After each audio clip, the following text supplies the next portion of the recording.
Today's core workout is all about progressions, so I'm going to show a lot of different variations of exercises today. I encourage you to do whatever variation allows you to do it with the best technique and proper form. I'm also going to leave it up to you on what you set your timer at. I'd say anywhere from 10 to 30 seconds. Start by establishing the plank position, forearms underneath the shoulders, back long and straight, hips at shoulder height. Once that's secure, you can lift one leg, point the toe, and come back down. Make sure that it's not a big lift. You're not raising that leg super high, literally just picking the foot off the floor. If you're strong from the knees, you can come up to the toes. Up next, you're going to walk up into a plank position where your hands now are underneath your shoulders, and you're going to alternate shoulder taps. Notice there's no rocking of my body here. My hips and shoulders stay square to the floor the full time.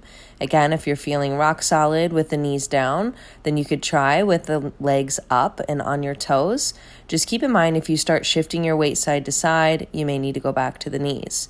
Now we're going to combine those two moves together. So one leg and the opposite arm moving at the same time.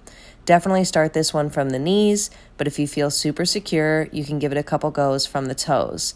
Again, making sure our hips and shoulders stay square to the floor the whole time. That's really where the work is. Whatever you've got your timer set up, give yourself that time to transition to the next move. Here we'll be in a side plank position. So start with that elbow directly underneath the shoulder and that bottom knee down.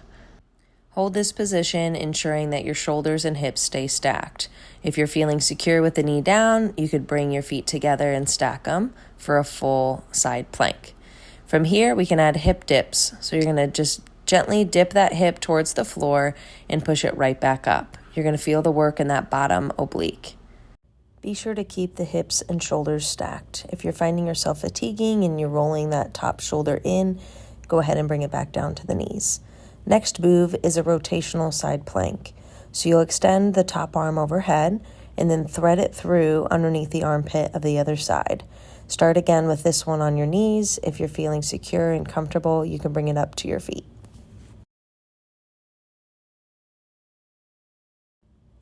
Last but not least, we're going to do an oblique crunch in this side plank position.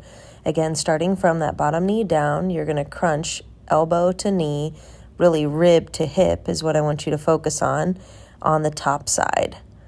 In this one, the inner oblique on the top side is getting work, while simultaneously your outer oblique on the bottom side is holding you up secure. Give yourself whatever rest is on your timer and flip and repeat on the other side.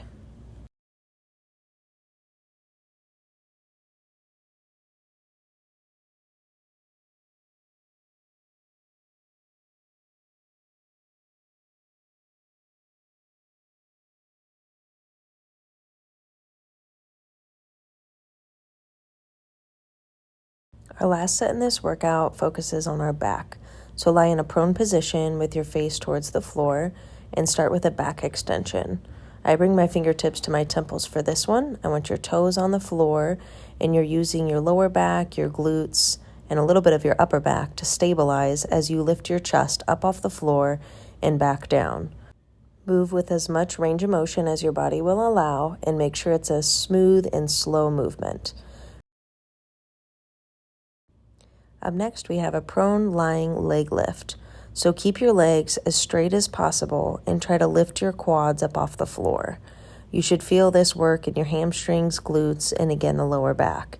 Rest your forehead on your hands so that there's no tension in the upper body. Now we're going to combine the two moves into a Superman with a lat pull down.